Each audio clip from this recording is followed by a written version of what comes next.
Hello and welcome to a Star Citizen Quick Start Guide for the Alpha 3.0's PTU, the Public Test Universe. This is a brief temporary guide until 3.0 has a finished live build. The 3.0 PTU is now available to all backers with a Star Citizen game package. As this is the PTU, please be aware that there are bugs and problems that can crop up at any point, at any stage of your gameplay, even downloading process. And the PTU is pretty unoptimized framerate wise. I've included links to downloads, FAQs, workarounds, performance guides, and everything else we talk about down below. Firstly, you obviously want to download the new 3.0 PTU launcher, which is the Delta Patcher, allowing us to quickly patch old versions of Star Citizen. Now, I say old versions of Star Citizen, it's not going to work for 2.6.3. You are going to have to re-download 3.0 entirely with this patcher, but then every update thereafter is quick, effectively. That's the idea anyway. So grab the installer, links provided below again. Click here, bam, and then copy your account over to the PTU. Again, just by clicking on that link, and then copy your account to the PTU. This process can take up to an hour to copy over if the service is in very high demand, but can take a few seconds as well. Once you've updated the launcher and copied your account across, you should have now received a email with your PTU password. Use this with your account name to get into the PTU. Your normal password is unaffected, and when the game goes live, when 3.0 goes live, you will have your original password. That password that you get given in the email is just for PTU access. Go ahead and click launch game when you have everything ready. Star Citizen's menu system has received a facelift, and it's worth taking a couple of seconds to get a bit used to the new layout. Options as well. We have graphics options and some other options that you might want to turn on and off. Have a quick look around. The hint system's pretty good. It actually gives you contextual hints. The graphics stuff, there's options now. I prefer to go into full screen windowed mode as it seems to run more stably for me. But check out all the different settings and put in exactly what you want. Also, there are keybind changings. Now, I hate keybind changings, and you can see them all here, but I always like to go into Advanced Controls Customization, either totally customize my own controls, or go into Control Profiles and just set Keyboard Advanced, which will basically set them back to what they were, plus there's obviously some new keys as well, which we will go over in this guide. But once you are ready, you can choose whether you want to go into the Universe, Star Marine, and Arena Commander. Now, Star Marine and Arena Commander have been updated with all the new mechanics, with Item System 2.0 for all the ships, with the new weapons and new flight model, all that sort of jazz as well. So they benefit from the same improvements, as well as some map updates and that sort of stuff that the Persistent Universe has. But for this purpose, this quick start guide, we're going to jump straight into the Persistent Universe, as I suspect that's what most people want to see. Just select Crusader, and then you can go to Region Best, or you can select the region that is closest to you. I'm in the UK, so I'm going to go for the EU, even though Brexit, you know. It can take a while to load. If you've installed Star Citizen on an SSD, preferably a fast SSD, you should have much quicker loading times, or at least better loading times. The game is around 39 gigs at the moment. I probably should have said that when you were installing it earlier, but now you know. The first thing you're going to notice is that obviously you wake up in Port Olisar like you used to. You now interact with stuff with the F key. You hold F for inner thought, and then you can contextually left click to open doors and that sort of stuff. So hold F and then select the option you want and left click on it. We will go downstairs and we should do some more of the inner thoughty system. We're going to go spawn a ship, as that's probably the first thing you'll want to do. So these are the new ship spawn terminals. You literally go up to these. You hold F again. That brings up the inner thought menu again. Left click to use. You can go through all of the ships that you currently own or that are stored in that particular location. Ships are persistent in locations. So if I've got my ship at Port Olisar, I don't also technically have it at Grimhex. Now, for the PTU, stuff gets changed around. They move stuff around for testing. They allow you to spawn certain things in certain places for certain patches, so just be aware of that. It will tell you how many crew that certain things can take as well, which I didn't actually notice before, but you can select a ship and then retrieve it. We're going to retrieve the Cutlass Black, assuming that it hasn't been destroyed recently.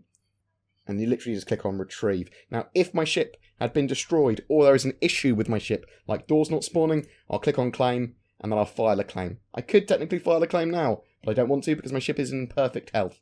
And then you can pay a little bit of extra money if you want to expedite it. So rather than having to wait a little bit of time to get it, you can reduce that time even further by paying a little bit extra Alpha UEC. Alpha UEC is what you'll be earning in the PTU, and even when 3.0 goes live, it is the test currency for when the game goes fully live eventually. But I will retrieve this. Pay attention to where your vehicle is going to be delivered. A2. So I can go back off from the terminal, and I can look at the landing pad boards to work out what A2 is. It is down here, so I will go travel to my ship. Again, with opening and closing doors and ramps, it is just go up to them in a thought, hold F, and then you'll get a prompt to left click or interact. Just select with the mouse what thing you want to actually do, and then left click to actually do it.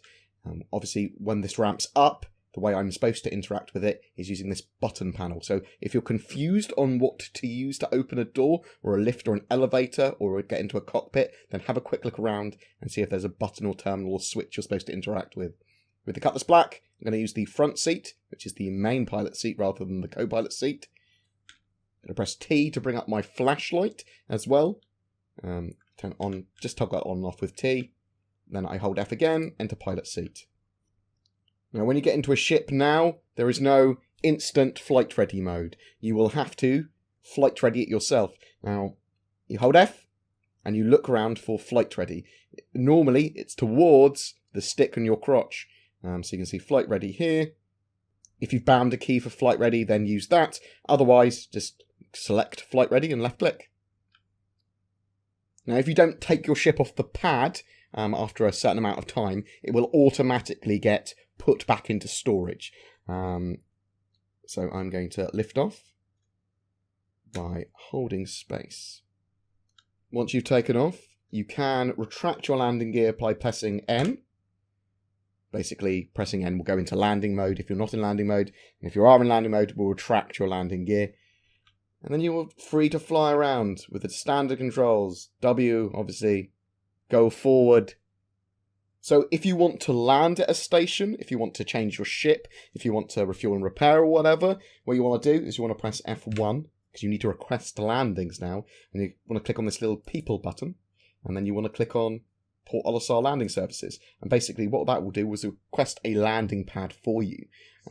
You'll then, press F1 again, you should see a pad that they want you to land at when you get closer. And you'll see an assigned landing pad with the little beamy poly HUD thing up. And you can literally just fly over to that. You can land manually if you want, or you can hold N and it will automatically land you.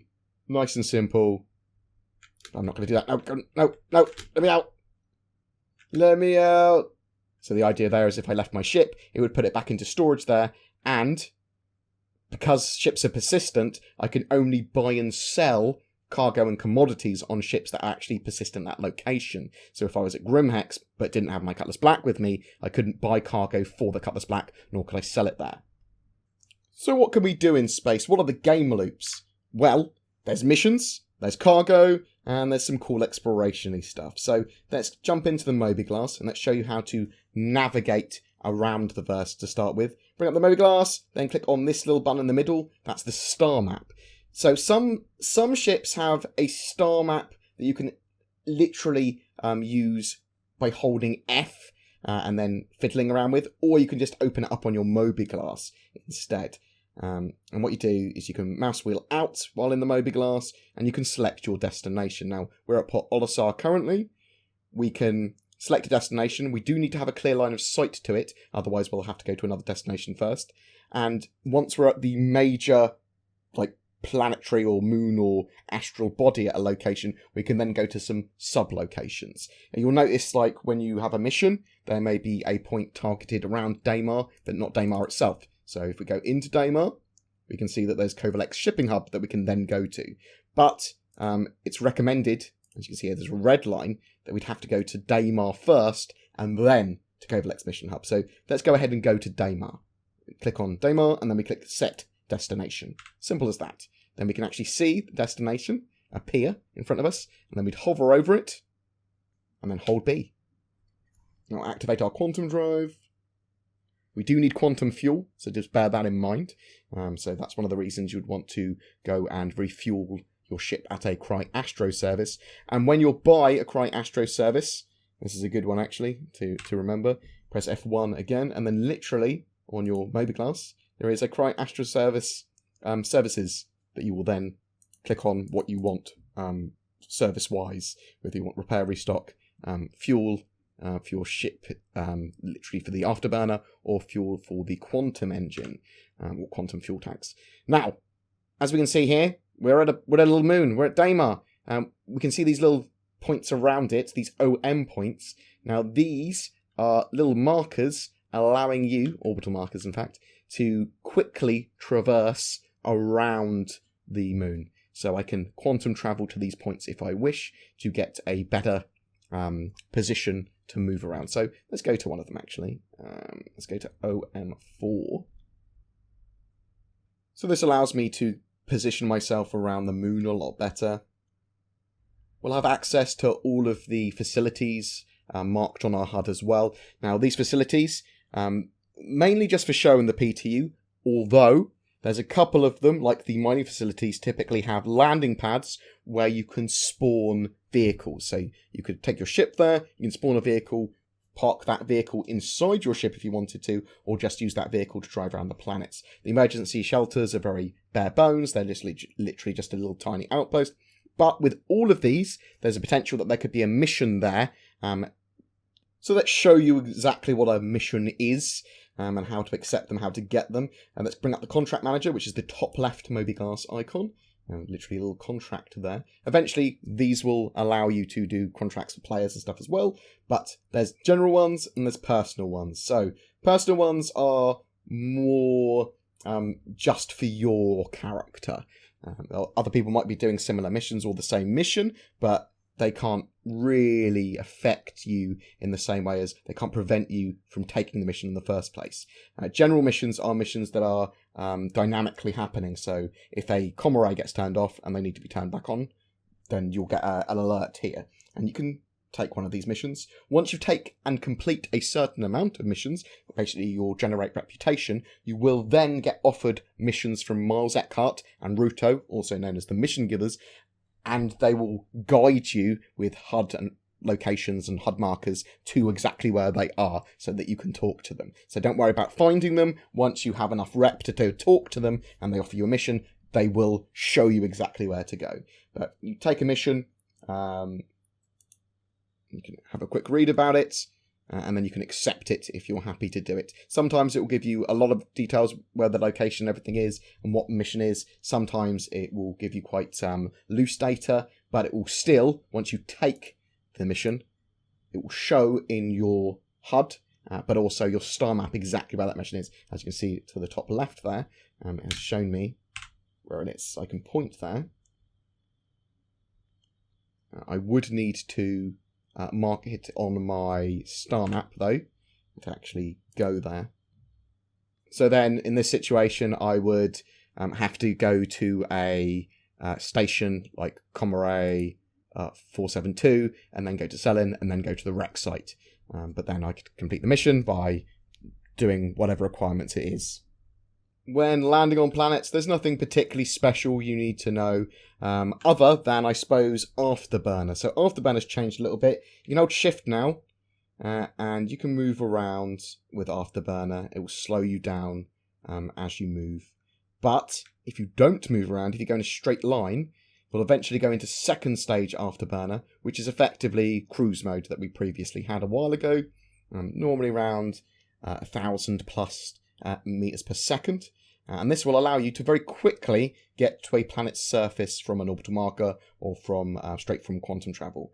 So there are some things you need to remember from this, is that you will hit the surface very quickly if you're in stage 2 Afterburner. So just be aware that when you're getting closer to the planet's surface, when it looks very big and very detailed, slow down I always go down to my normal traversal speed. So literally, when you think you're getting very close, just move, and you'll see your afterburner speed rapidly drop. And then when you think you're very close, within a few kilometers of the surface, put your landing gear out with N. That's a good kind of newbie guide to how to get to planet surfaces without exploding, ramming them, bouncing off them, or whatever. But you don't need to really worry about anything more than that when it comes to planet surface. Obviously, there is day-night cycles. They are real, effectively. So there's admin desks, and there are also these commodity kiosks that you will find in Levski, Port Olisar, and Grimhex, and eventually more locations as well. Now, these admin desks, you will basically bring a mission crate. So some missions will be bring this crate from here to these admin desks. You'll literally deliver it to them there, chat to the dude, and then you'll get your reward for your mission. You can also buy and sell commodities. Now, if you go to trading and shipping here, and then hold F again, left click, you can select one of your ships that's at the location you are at. So I could, for my Caterpillar, for example, fill it full of whatever commodities here that they are selling. Also, I could sell any commodities that my Caterpillar had on board. Again, click on sell, select a ship that has a commodity on board, and then sell that commodity. For the Caterpillar, I could go, let's buy a load of, waste's free apparently. They want to get rid of it, that's why. But you could buy loads of quartz and hopefully sell it somewhere else for a higher price. I do suggest that you go to the other locations first to see what is a good deal. Go have a look at Levski, go have a look at Grimhex, and work out what commodities are going to be worth your while transporting from one place to another. Now, these commodities literally will appear, spawn in your hull once you purchase them. So you literally drag this little bar across and then purchase, and then crates will spawn in that ship. If you lose that ship, if that ship explodes, if you log off with it randomly in the verse, then that cargo will effectively be lost. So bear that in mind. Also, when you die with cargo in your belly, that cargo will erupt from you. So pirates will want to go after cargo ships to blow them up and then steal their delicious, delicious cargo-y loot.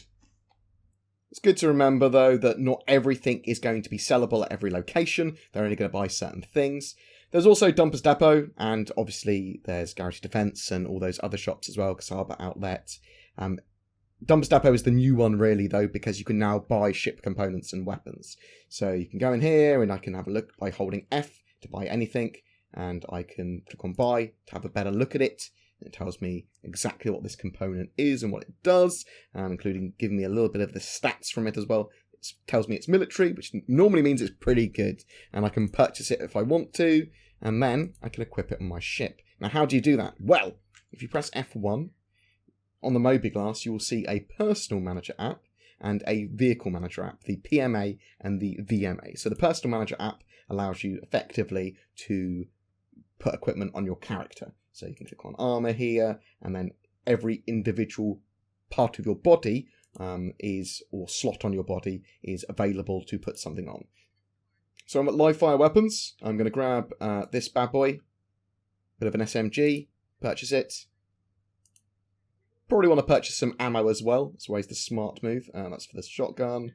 That, I believe, is for the Custodian, which is the SMG I just bought. Let's purchase that. Exit. You do have to purchase items one at a time at the moment, which is annoying, but as I said, it's the PTU, lots and lots of stuff that they're still going to improve upon. Now I can click on the Personal Manager app, I can open weapons, click on primary, I can click on that Custodian, and that will have equipped it now, but it hasn't saved it yet. You can do all your equipping and you can do all your stuff there, so I also want to make sure that I've equipped a magazine for it, and then I can save equipment, and I can press F1, get out of the Moby Glass, press F4 to go into third person mode, and I can see that Custodian SMG on my back. Now, again, in a very similar way, I can also customize my vehicles by clicking on this little ship icon, which is the VMA, the Vehicle Manager app. And I can go to, let's go to the Caterpillar again. See, my Catalyst Black is lost in space because I didn't dock correctly. and then I can literally go through all of the mounts and weapons on my ship and change them to whatever I want, as long as I have those other weapons in storage somewhere. So I can change the weapons or the systems or whatever I want here. So mess around with that, and once you're ready, click on Save Changes and Equip, and that will save, hopefully, all changes to your ship. Press F1 again to get out of the menu. Now, VMA, PMA, stuff like that, and lots of the other systems, they are still buggy, so please bear that in mind during the PTU. It is for testing as well, so make sure you go to the Issue Council, make sure you are submitting bugs, or helping prioritize bugs, or adding to bug reports. You don't need to actually find the bug to be credited with any form of Issue Council points, shall we say. Now, the more active you are in the Issue Council, the more likely in the future you are to be chosen for earlier PTU waves. And if you're very active, you may get asked to be an Evocati member, which gives you the very early access to the builds. It is a bit of a chore, but that's what it is. We're effectively volunteer QAs during a PTU build or an Evocati build, so just bear that in mind. The game is for testing. Live build should be a lot more stable, a lot more optimized, but if you want to get into it now, if you want to be part of the project, if you want to test out some of this stuff, then check it out now. A couple of other things before I go. Stamina and oxygen is in, so you do have oxygen, which will eventually deplete. You can see your heart rate at the bottom left, and you can also see tank. Now, your heart rate affects how quickly you consume oxygen. So if you press F1, you can see exactly how much time remaining you have in your oxygen tank. If you go to an area that has plentiful oxygen, then your tank will go to the max amount that it can have. It will basically allow oxygen into the tank. But if you're on a planet like Daymar or something, or in the vacuum of space, then you need to occasionally check to see how much oxygen you've got remaining. You might have to get back to your ship, you might have to get back to an outpost or something where oxygen is available. So just bear that in mind, and the more active you are, the quicker your vitals are going to go up. If you get shot at, if you're running in heavy armour, that sort of stuff, that is going to affect your heart rate and therefore consume oxygen significantly quicker and reduce this hour and 24 minutes much quicker than it would otherwise. And because stamina is in, if I get my heart rate really high and I'm out of breath, when I try and aim, you see my heart rate actually goes alert, and I can pass out by doing too many stupid things. So I was doing lots of squats there, and eventually I passed out. Now, sometimes the game will prevent you from doing something that will make you pass out, or something that's taking too much of your energy. So, like if I was trying to vault over something or jump over something, it would go, nope, I'm not going to do that. My heart rate's too high, I'm out of air. I don't want to do that. You'll have to rest for a second. But if you rest, your heart rate will go back down, which is good. But if I tried to aim a gun, or if I tried to do something, I might not be particularly effective at it. There's going to be lots more kickback on my gun. It's going to be much harder to aim when my vitals are too high and I'm out of breath. Remember as well, this is the PTU. It doesn't matter if you die, really. It doesn't matter if you lose your ships. You can just always claim them back. It is for testing. Mess around. Work stuff out. Try and bug things out. Ram things. Be a bit silly. There is going to be turrets at some of these outposts. They get enabled and disabled occasionally, which will automatically shoot at troublemakers.